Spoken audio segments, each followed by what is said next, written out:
Magandang araw mga palangga, ngayong umaga na ito ay naisipan ko nga pong magluto ng Indomie. Ayan nga po ay nilagyan ko siya ng red cabbage at saka pitso ng manok. Yan po yung leftover namin kahapon na inihaw.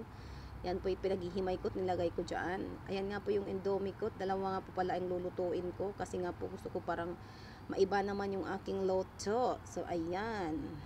Ayan yung seasoning. Ayan. Tatlo yung seasoning niya, pang-apat na yung ano.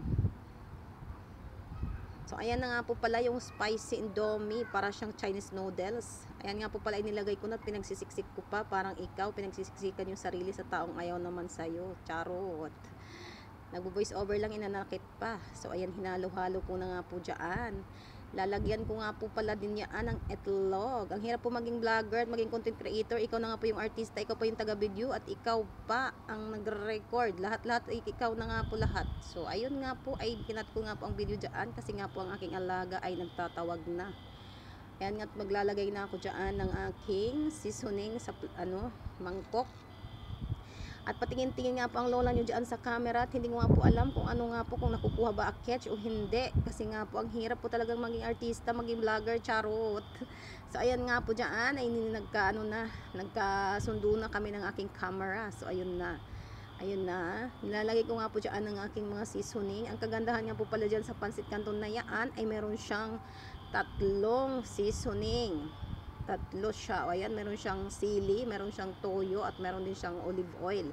Aside sa seasoning, so bali, apat po talaga yan. Yun nga po't nilalagyan ko nga po yan ng aking mga seasoning na ilalagay nga po dyan. So ayan, naghugas ako ng aking kamay para maglagay ako ng aking Indomie dyan sa plato. So ayan, ikinat ko nga po pala kasi ang aking alaga ay tawag ng tawag dyan. Ayan nga po pala, hinango-hango ko na ang aking Indomie kasi nga po ay gusto ko po ay basa-basa. Ayaw ko pala siyang ilagay sa streamer kasi gusto nga po is basa-basa. Kasi sabi nga po nila is masarap daw po yung basa. Charot. So ayan. Ginaganyan ko nga po pala talaga yan para magkaroon pa siya ng tubig-tubig para hindi nga po siya ay mag-dry-dry.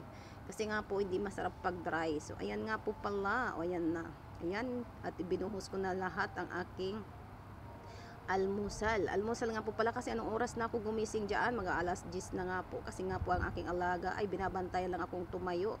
Kapag tumayo ako ay maya-maya nandito na po siya sa aking likuran. At yun ay tatawag na po sa yaya niya. So ayun nga po, kasama ko nga po palagi ang alaga ko dyan sa kusina. Kahit anong gawin ko para talaga akong nakaanak. Ang alaga ko ay hindi mapigil.